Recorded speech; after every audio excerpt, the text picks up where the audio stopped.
Okay, well, let's go for it. Well, welcome everyone to this 30-minute Q&A on the Russian invasion of Ukraine. My name is Chris. For those of you that have met me, I'm part of the team at 5 Talents, and a warm welcome to all of you, and a huge thanks to Tim Cross. Tim, thanks for joining us today. You're very welcome. Good to have you here. Me okay? We can hear you clearly. Yeah, I'm just going to introduce you, Tim, if I may, to people that don't know you. Tim, you spent almost 40 years in the British Army, including serving in Germany, Northern Ireland, Cyprus, in the Gulf War, and in the Balkans. You rose through the ranks to become a major general, leading a division of around 30,000 troops. Since retiring from the army, you spent some time as an advisor to the House of Commons Defence Select Committee, a visiting lecturer at 3 universities and on the boards of several private companies and humanitarian and Christian organisations. You're a lay reader in the Church of England, and you are a wonderful friend to 5 Talents, including a member of our International Council. Thank you so much for joining us, Tim. Just to explain how it's going to work today, we have a few questions that we're going to ask Tim, but if you would like to ask Tim a question, you can enter your question into the chat box, and Rachel and Megan will be selecting some questions for us to ask in a few minutes. We're going to ask as many as possible, but apologies in advance if we don't get to ask all the questions. Should we jump straight in with the first question? The first question I've got, Tim, is, over the past weeks, Putin built up this huge force on the border of Ukraine. It was widely thought that he wouldn't invade, but then he did. And now we have Ukraine, fighting for its own survival. The word pariah is being used to describe Russia, or to describe the Kremlin, to describe Putin. And international governments, short of sort of intervening militarily, are throwing all that they can at Russia to try and get it to change its mind. But why did this happen? How did we get here, Tim? Yeah, well, it's clearly quite difficult for people who haven't been following this for a while to understand how we've ended up where we are. I certainly thought prior to Christmas that an invasion was possible, but not probable. That changed 3 or 4 weeks ago when I thought it became probable, but not inevitable. And then a couple of weeks ago, it obviously became inevitable. It is the culmination of over 20 years of Putin in particular, but others too in Russia, whose view of the Ukraine and whose view of the old Soviet Union has dictated much of their approach to international relations. So we go back to the beginning of this. Putin, when he first became president, one of the first questions he asked actually of his advisors is, what are we doing about Ukraine? And he feels very strongly about it because Ukraine is almost the spiritual home of the Russian Orthodox Church, and Kiev and the history, behind that. And the collapse of the Soviet Union at the end of the Cold War, I did 3 tours in what was then West Germany before the Cold War came to an end and the Berlin Wall came down.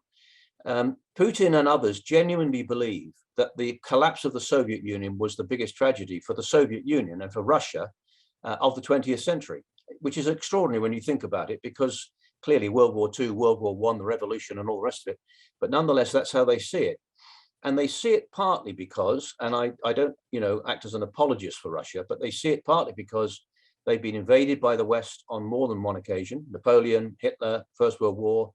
During the revolution, international troops went into Russia to try and put down the revolution alongside the White Russians and so on. So, they do see themselves threatened by the West. They watched as their Soviet Union Warsaw Pact colleagues, as in Romania, Poland, Bulgaria, Ukraine, and others that made up the Soviet Union, slowly, actually relatively quickly, declare their independence and, of course, join NATO and apply to join the EU, and many of them have done both of those things. So the Baltic states, in particular, was one issue that we might come back to, have all joined NATO, all joined the EU. So from their perspective, they feel threatened. And they also feel that they need to regain some of the lost ground that they have suffered over the last 20, 30 years. And in Ukraine in particular, if you look back to Putin, his involvement, his engagement in the politics, putting in puppet regimes, trying to establish a strong link between Ukraine and Russia, then the Orange Revolution, and then the changes that went on after that, all of his efforts have failed. And when Ukraine applied to join NATO, that for him, I think, was a fairly major turning point. Ukraine is not a part of NATO, but it has applied, and many people say it should become part of NATO. It wouldn't have happened quickly, but nonetheless, I think that was a key moment for Putin. And then, of course, the 2014 invasion of Ukraine, and we tend to forget it was an invasion of Ukrainian sovereign territory, the seizure of Crimea, and these Russian-speaking provinces, which he has always said are part of Russia. And indeed, he says that about other parts of the Baltics and so forth too. So, this move into Ukraine is the culmination of a long period of history, and as far as Putin is concerned, a determination to bring Ukraine back under the umbrella of Mother Russia and re-establish it alongside Belarus in particular as the heartbeat of, as I say, Russian Orthodox Church and so on. I mean, there's a lot of history to this, and I could bang on forever, but nonetheless, I hope that gives a sense of where we're coming from here. Tim, thanks for that, explaining that prehistory. Obviously, you talked particularly towards the end there about, this is a culmination of history. This is something Putin's been working on for a long time, a perspective he's held for a long time. We've heard him described in the media quite unflatteringly as a madman. We've heard other people say that's absolutely not true, but this is the result of some miscalculations. Can you just explain to us, what do you think has been going through Putin's mind of late? And what might he be thinking now, almost about a week into this conflict? I don't think he's a madman. I mean, I think when he is a dictator. He's been in power for 20 odd years, one way and another, and hubris and a belief that he is infallible and his knowledge and so forth does bring with it a sense of madness. But there is a logic to what he's been trying to achieve here. He is surrounded, of course, by yes men, and like most dictators, he is pretty aggressive and unremitting in dealing with anybody who speaks out against him. I think let's go back to this decision to move in. Obviously, what the run up to this was these major exercises that went on in Russia, the collection of about 2/3 of their ground combat power, conducting exercises in Belarus and in Russia itself, and his pronouncements about these two eastern provinces. I think what he was thinking was, if we put this sort of moral pressure on Ukraine, maybe they will be prepared to say, we will not join NATO and other things that they would, in inverted commas, give in quietly. That didn't happen. And then I think, I've got no doubt at all that Putin and the military did not want to destroy Ukraine. This is not the equivalent of 1945, hitting Germany, getting into Germany at the end of the war and destroying Berlin, and generals like Zhukov, who just demolished every city, town they came across. If Putin is serious, which he is, that Ukraine is a part of Russia and it is the spiritual home, then it doesn't make sense to destroy the Ukraine. And therefore, what he wanted to do was to put pressure on by achieving initial military objectives using relatively small combat power, and surround Kiev, try and establish a puppet regime, secure these two eastern provinces, and I think the link into Crimea and the Donbass and the north of the Baltic Sea, that land area in the southeast, declare that as part of Russia, and then Ukraine politically and the people of Ukraine would say, enough, we can't take any more of this, and we're prepared to to give in. That clearly hasn't happened, and therefore where we are now is he's got a decision to make. Does he withdraw, having not secured that, and there's no chance of that happening in my view, or does he ramp up the combat power that he's prepared to use in order to try to achieve in the next phase of this operation what he was trying to achieve initially? So this first week has not succeeded in what he wanted to do. Therefore, he is now using more military combat power. Paratroopers coming into the south, armored columns to surround Kiev, other things going on elsewhere, secure a couple of cities, and a preparedness to use more high-intensity warfare, long-range artillery, cruise missiles, air, and so on. And then alongside that, he's going to have to bring up much more in terms of logistics to sustain this campaign. So I think the next phase of this is, again, continuing to put pressure on Ukraine, particularly politically, and attempt to bring it to some sort of resolution. Now, I was in Baghdad in 2003 as part of I was in Washington to begin with, and then Baghdad as part of post-war Iraq. Ukraine is a very big place, and Iraq was a big place. I mean, they're both about the size of France. And if you end up holding a country like the Ukraine against the will of the people, you end up with what we found in Iraq. And Iraq was a strategic failure. And I think Putin is looking in the face of strategic failure in Ukraine. It's clearly the Ukrainian people are not prepared to allow themselves to become under the thrall of Russia again. And the West, I think rightly, and the UK, to be fair, has been very much in the lead of this, has been helping to rearm, give weapons, both lethal and non-lethal force, humanitarian sanctions, which we may come back to, and so on.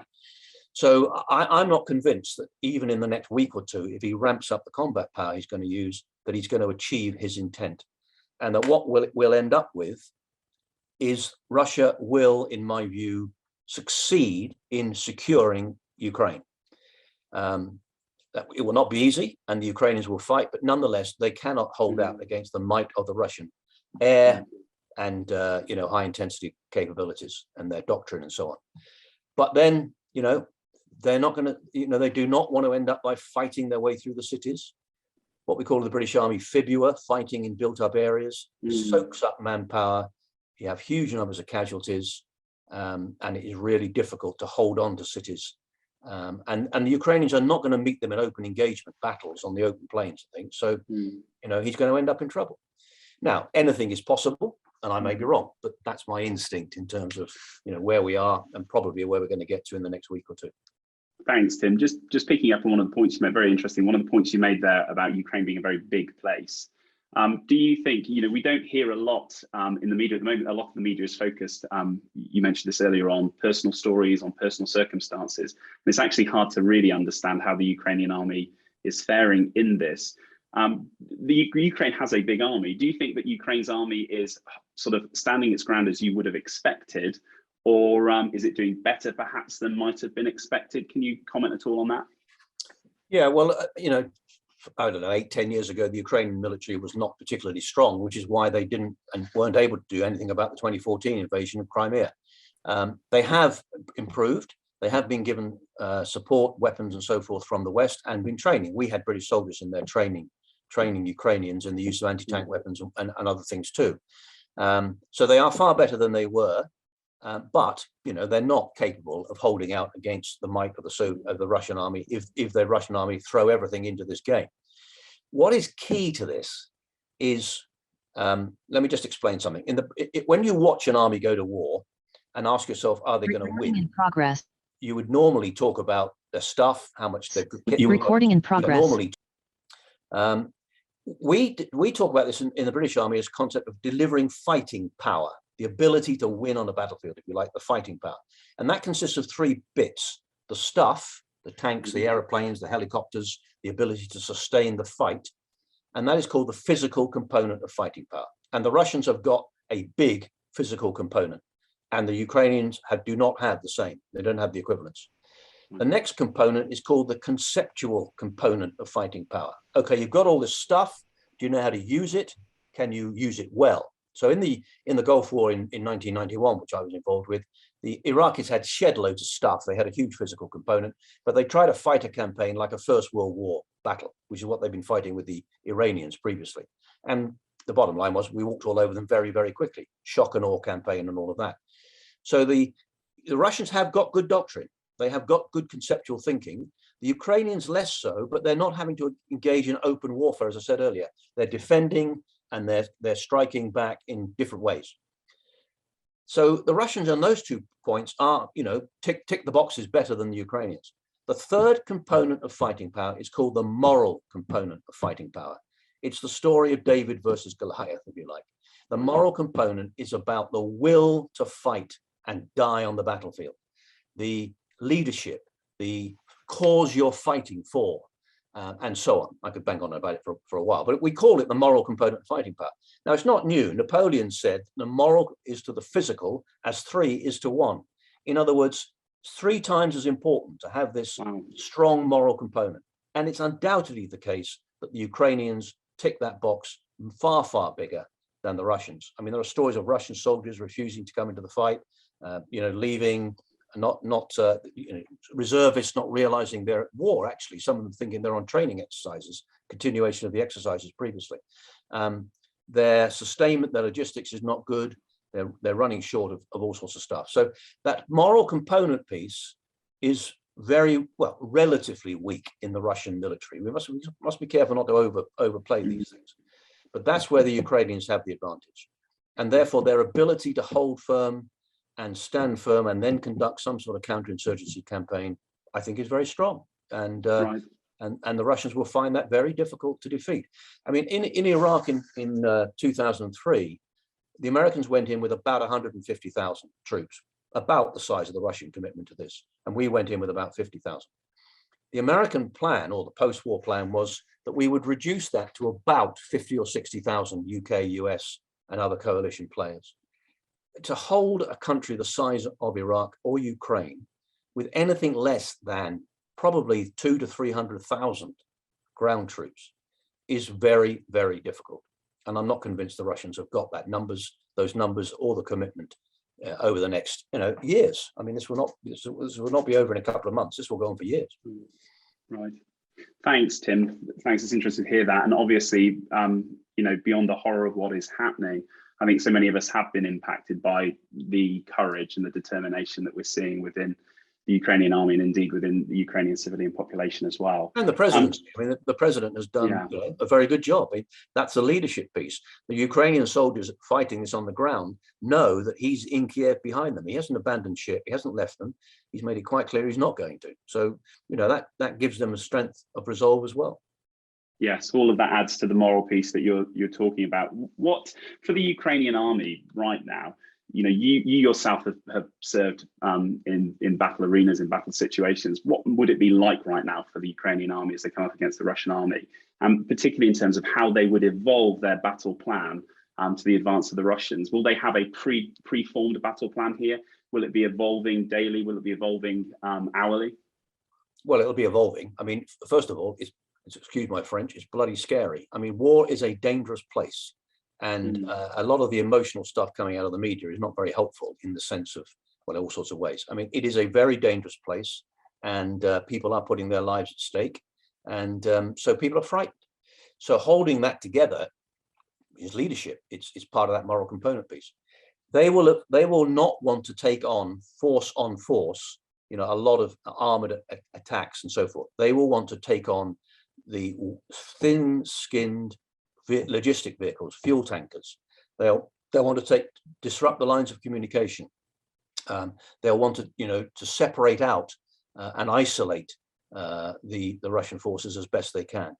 Now they are doing quite a lot of damage to Russian armored forces using the anti-tank weapons that we've sent them and others.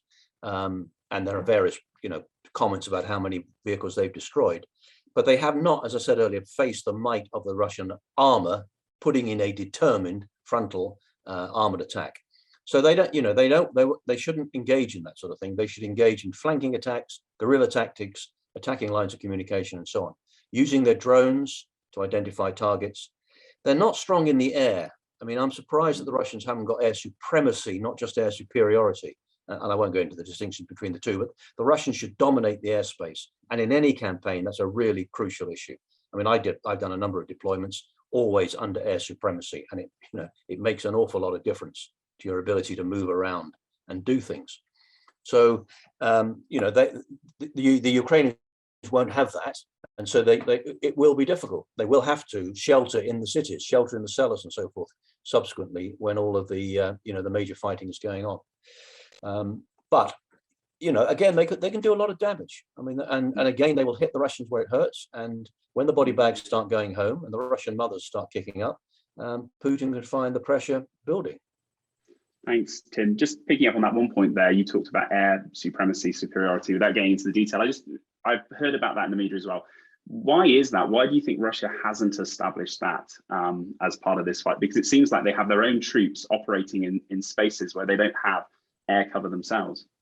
Yeah, well, I think it goes back to my earlier point that they do not want to be seen to be destroying and dismantling all of Ukrainian capabilities. And when you go into an air attack, there's three sorts of air attacks. There's offensive air support, defensive air support, and close air support. Defensive air support is defending your own airplanes, airfields, and so on. Russians obviously don't have to worry about that. Offensive air support is taking out your enemy air and their ground support and their radar systems and anti-aircraft missiles and all sorts of stuff. And then your close air support is supporting the troops who are fighting on the ground. Air, like any weapon system, is not, I mean, it's a lot more accurate nowadays than it ever was. But, you know, it creates damage. It kills people. And I think, again, they have been reluctant to use too much of that available combat power. If they are going to put in more ground troops and conduct these ground operations more vigorously, then they will have more air support for that. I've got no doubt about that at all. Right, so it may be yet to come. Tim, we've got some great questions coming in from people that are on the call. First one I want to ask you, is there an escape route that you can see for Russia to extricate themselves from this? Seems to me that the West have closed any exits available to Russia. Yeah, it's very difficult to see. I mean, once you cross the Rubicon in this, it is difficult. And Putin is not the sort of guy you would expect who would say, this hasn't worked, we're going to pull out. I mean, they have had some talks already. I think depending on how this goes in the next week or two, there will be further talks. And at that point, Putin, I think, and the Russians will play again the card that says, you know, we want the southeastern provinces. We are prepared to, you know, stop at that point and withdraw, as long as you agree that those Russian-speaking provinces, or largely Russian-speaking provinces, are now part of Russia. I don't think Ukraine will go along with that, but nonetheless, I think that's how they will try and extricate themselves from this, because to withdraw completely will be an ignominious defeat for Putin, and then the pressures internally and so forth will undoubtedly rise. So the longer this goes in, the more difficult it is to see him withdrawing. And you know, I mean, well. That I think is the problem. Right, thank you. I'm just going to jump straight in with some more questions to keep them coming. Expanding NATO in the 1990s annoyed Putin. Was this a mistake by the old NATO countries, or why was NATO membership for Ukraine not substantially accelerated to check Putin's ambitions? Yeah, I think this idea that there is a sort of moral equivalence in this, that you know, we made a mistake. I can understand where it's coming from. And I do realize, as I said right at the very beginning, you know, that Putin's perspective of NATO bumping up against Russian borders is not helpful. But these are independent sovereign nations. They were the ones who requested to join the EU and NATO. And, you know, I don't think it would have been right to say, no, we're not going to do that. There is an argument to say that it should have been done over a longer period, and we should have worked better in how we communicated all of this to Russia and work closer with them. And the collapse of the Soviet Union and what followed in that initial period, I don't think we handled particularly well. So yes, there's an element of reality in that, but ultimately independent nations make their own choices. And the idea that we should allow Russia to start dictating to these other countries what they can and cannot do, I don't go along with. And Ukraine applying, I think there's something about a recognition, well, there is something about a recognition in the West of the uniqueness of Ukraine, which is why they've taken a lot longer to allow it to happen than, for example, in the Baltics or Poland or Hungary and so on. Yes, much greater level of reluctance to embrace them within NATO. Question here from somebody: do you believe there is strong enough doubt or uncertainty within the Russian military ranks which could end up being turned against Putin? Could the alleged lowering morale of the Russian conscripts lead to the Russian army actually not succeeding? Well, there's definitely an element of that, and I've touched on that already. I think young reservists, young recruits weren't aware of what was happening, and are now beginning to realise that they're not being welcomed, which is what they were being told, and that they're having to put up much more of a fight than previously. There is talk of, in particular, in some of the areas where people are being prepared to move in. I mean, mutiny is a strong word, but there is certainly talk of a lot of disgruntlement. People are picking up through cyber and so forth, telephone calls and so forth, where soldiers are expressing their concerns, crying, commenting on the fact that they're not being fed properly, that they haven't got sufficient, resources and so on. So there's definitely that rumbling around in the background. At this stage, to be honest, I wouldn't overplay it. But nonetheless, if this thing drags on again for weeks, if not months, it could become an issue.